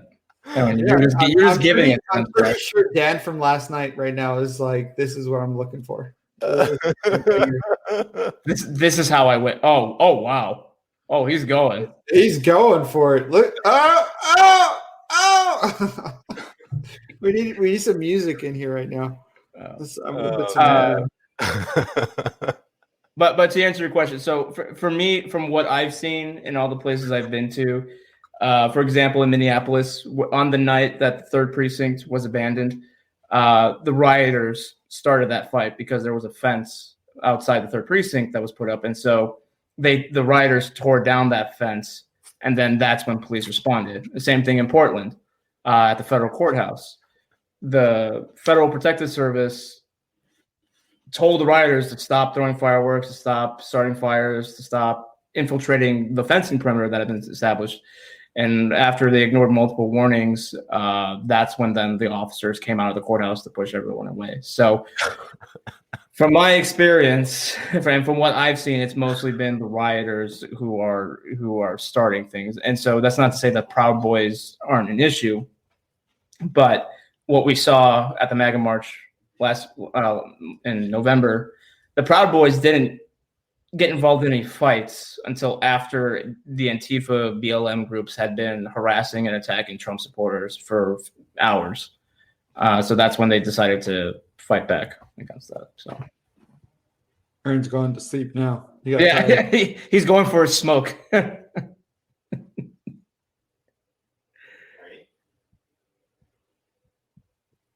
He's behind the corner for some reason. I don't know what he's doing. We'll let him hang out. All right. What's up, bud? Now he's looking all guilty and stuff. Yeah, because people were watching him. Is this live? Yeah. Did you see what I just did? But he's coming out all like, I did not have sex. I did not. That wasn't me. Look at him. He's trying to be. You didn't tell me that this was going to be happening when you invited me. Why would I tell you that this is happening? That is. I would have said. I definitely would have said. The most organic stuff happens, by improvisation. Shit. You're not going to get any better than this. Now he's smelling around. Let's see what he does now. Now he's going off camera again. Should I have chicken or fish for dinner? Well, Zachary, if you're on the East Coast, you're having dinner pretty late, but I would recommend with chicken. That's what I would go with. Popeyes, motherfucker. Popeyes, yeah. Oh, man. Hope you all enjoyed that display of Most perfect dog. Yeah. Andrew, unfortunately, I do not speak Spanish. I speak only a very little bit. I know the swear words, which are the important words. So there's that.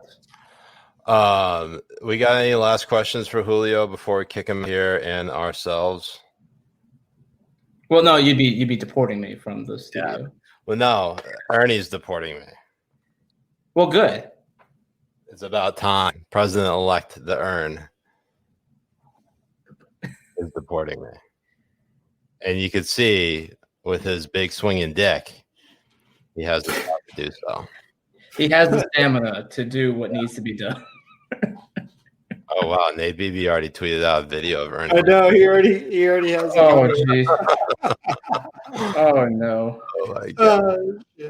Somebody have that like right on the back if they can Photoshop it right on the back of Julio. That would be awesome.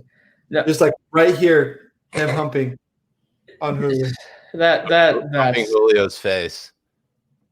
Welcome to Habibi Power Hour, Julio. This is I'm glad I agreed to this. Julio, this is what you agreed. You agreed to the shenanigans that come with it, which is, yes, sir. Am I gonna play Cyberpunk? Maybe one of us, at least one of us, drunk, but most likely. Hey, Fuzzy, Fuzzy, welcome, Fuzzy's here. Way to show up 69 minutes late. Hello, man. all stopping in before I hit the hay. Siraj, do me a favor and give Ern, the big fella, an extra treat for me tonight. Thanks, brother. Later all. Thanks for stopping by, Fuzzy. If you catch the replay, there's a treat for you, and it involves lots of Ern, almost too much Ern by some standards. That was too much Ern. Oh yes, Prison Mitch. I will see if I can bring a Pepsi to calm down a protest. But my concern is then they're just going to take it and chuck it right back in my face. Andrew Maloney asks, have you guys noticed a concerted effort to discredit the Washington Examiner since you've gotten more exposure this year? Honestly, no. That's par for the course. they're always mad at They always want to discredit. Is his mom here? Whose mom? My mom? Whose mom? Oh, Fuzzy's mom. Billy Finn asks, Julio, have you met Smug? Yeah, actually, I met him when I was coming back to DC recently on a trip, and he had a layover in Dallas, and I was coming back from Dallas, or I was coming back from a border trip, and so we were on the same flight. Oh wow! Did you guys sit next to each other? No, he has money, so he was in first class, and I was perfect. I was with the I was in the cargo. I was in the cargo bay underneath. Julio, are you telling me that followers doesn't translate to money? Well, this was town hall money, so you don't have to be fiscally responsible. Because it was for a business. It was for a business trip. Wow. I don't stay at the Ritz-Carlton. I wish I did. Never. I should. You know what? I should. If this is gonna be my last days on Earth, do it.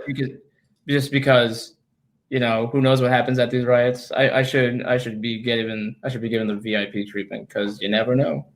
I've gotten lucky.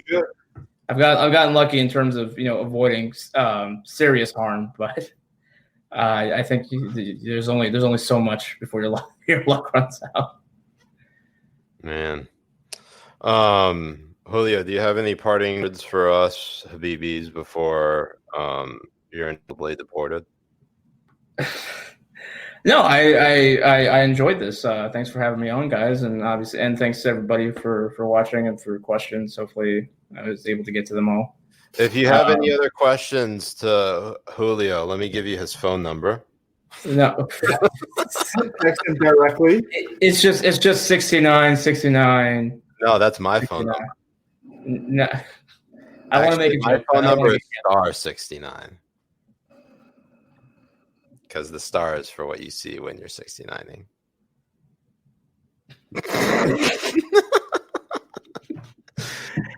Jay, Jay get it? I don't know if Jay gets it.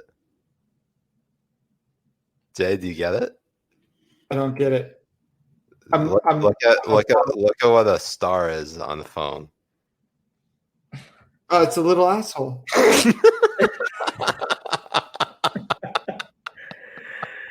There you go. 420 69 69. Thanks. Yeah, there you go, Robert. That's great. So I appreciate all you guys, and so Habibis, as always, thank you for joining us. If you wanted to check out more of our stuff, you can obviously follow us on any of these other platforms. We're on Twitch, we're on Instagram. Check out HabibiBros.us if you haven't already. You want to check out some, to see the cool shirt and hat that Jay's wearing, which I've been meaning to get, but I've obviously been very sluggish on. That's where you go. HabibiBros.us. You're very drunk, Siraj. You're You're slurring your words. But other than the your YouTube, I mean your Twitter handle, where else can Habibis find you? Wait, who me? You. Yeah. So I'm on Instagram. This is where you plug yourself in. Okay. Well, I plugged myself into your mom last night. Yeah. Boom. Julio Rosas on Instagram, also Town Hall. That's where I work. So whenever riots do occur, you can rest assured that I'll be there.